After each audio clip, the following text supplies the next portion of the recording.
Chris, Chapter 22.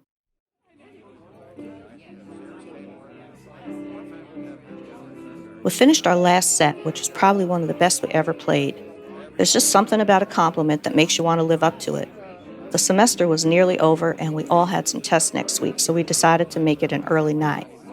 As we were leaving to go, I noticed this group of older women, probably in their late 20s and 30s, who seemed to be out of place here, but very comfortable with each other. They were a tight unit, the kind of group that you notice but you never look at too long because you know they travel in packs and you never have a chance to talk to one without the whole pack inspecting you and putting you under the microscope. No guy likes that kind of scrutiny, and women know this, so when they're in a tight group like that, you know you should just look the other way because there's no woman there who's looking for a man. They just want to hang with their girls for a night and be left alone. One woman had broken away from the pack, kind of like the Lone Star on the Texas flag. I was able to notice her, really notice her without all the other girls around her. She was confident, graceful, self-assured, but also vulnerable. Something about her just was so enticing. I've dated a lot of girls my age, but I just never could make a connection. They were all kind of vapid and flippy and seldom had a serious thought in their heads. They were all neurotic college girls who were more concerned about how you would look to their friends than who you were or how you treated them. I found it easier to just not bother. Had a pretty full plate anyway. My schoolwork and my music occupied me almost 24/7. I really didn't need a woman messing my head up. Since I had just declared to myself that I was going to avoid women, I was a bit surprised to find my feet walking me towards this one, the lone breakaway from the pack. I tried to move in another direction, but I was magnetically drawn to her. Before I knew it, I was by her side. In a place like this, you really can't smell much more than beer and cigarettes. As I got close to her, I smelled cleanliness. It wasn't a cheap, overpowered, perfumey smell. She just smelled clean, and it rose above the grimy smells of Gary's. I noticed the scent intensified when she tossed her hair back. It was that beautiful, silky brown hair of hers that smelled so good. There was also confidence radiating from her. Maybe she was my clean, well-lighted place. Here I was, really close to her, in fact, next to her. Me, the songwriter, and I couldn't come up with something to say.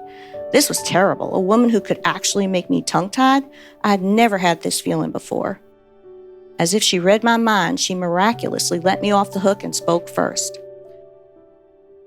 I really enjoyed your music. Well, thank you, ma'am. Oh, hell, why did I call her ma'am? Older women get freaked out by that. I didn't want her to think I thought she was some kind of old relic. I was just trying to be polite. I just blew it. Once again, as if she sensed what I was thinking, she said, I love how polite you Texans are. Whew, maybe I didn't blow it. I would have to be careful now. So you're not from these parts. I could already tell from her accent that she wasn't a Southerner. No, I'm from New Jersey originally. I'm just here for a business conference. I was having dinner with a few of my colleagues. They wanted to leave when they saw what a young crowd it was, but then you guys started playing and I convinced them to stay. She was so sweet and had such a great smile. I could just look at her all day and all night should I be so lucky. So did you enjoy our music? Oh, I'm such a jerk. She just said she enjoyed our music. Now I look like I'm either fishing for a compliment or I wasn't paying attention to her. Again, she wasn't put off by my obvious lack of social skills. She answered, Oh, yes, you boys are very talented, but I suppose you hear that all the time. Not more than twice a night, I said with a slight smirk, still a little giddy over the talk I had with Cy. Are you at the beginning or the end of your trip? This is my last night in Texas. I fly back tomorrow. I have tomorrow to sightsee or relax, which is fine with me. Well, if you would care to have a genuine Texan show you around the beautiful city of Lubbock, I would be honored. It was again one of those moments when I thought I might have said too much and I might have blown it.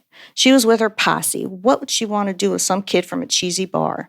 This woman was so fine I couldn't take my eyes off her, and I feared embarrassing myself with each word that fell out of my mouth.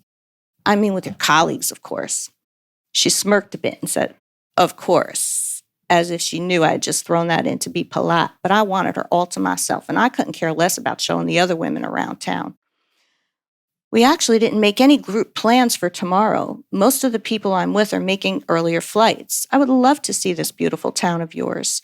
I came to Texas to live deliberately. What did you say? I had to ask in case I didn't hear her right. Oh, never mind. Sometimes I paraphrase authors, she said.